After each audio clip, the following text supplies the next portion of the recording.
Well, I think there's never been a more important time for the press in America, certainly in recent history. And I think there's a reason that the founders of the country put the First Amendment first. I think there's a number of clauses within the First Amendment, but freedom of the press is among the most important things in there.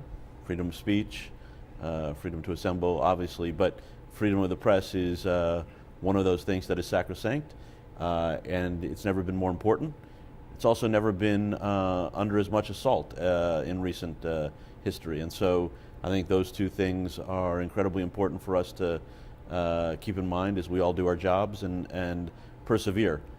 People want to keep us from doing our jobs, and it's never been more important to do our jobs. So one of your guys, Brian Stelter, often says the only answer to attacks on journalism is more journalism. Right. And I guess the flip side of all the attacks on journalism is we are seeing more and better journalism. Look, I think this is one of the heydays of modern American journalism. I think the quality of journalism, the quality of the work is outstanding.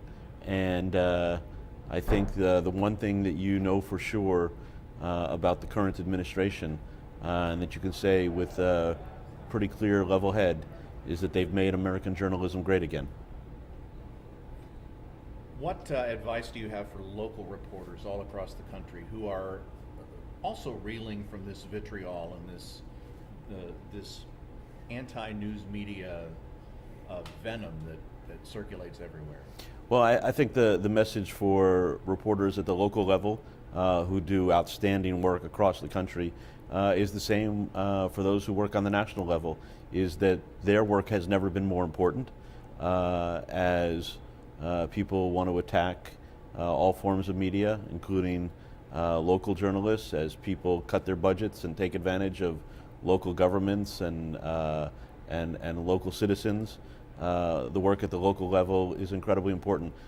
What I would say is persevere, don't give up, don't be frightened, and don't back down.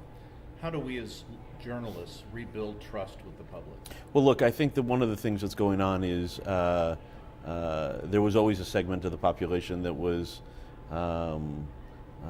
dubious about journalism, and I think that's been exacerbated by the attacks on journalism and the media. But the fact is, I think with the good journalism that's being done, the belief and trust in the media actually is doing quite well. The fact is, nobody likes Congress, but everybody likes their congressman. It's easy to say that you don't like the media, but everybody counts on their source of information. Great point. Thank you, Jeff. Pleasure.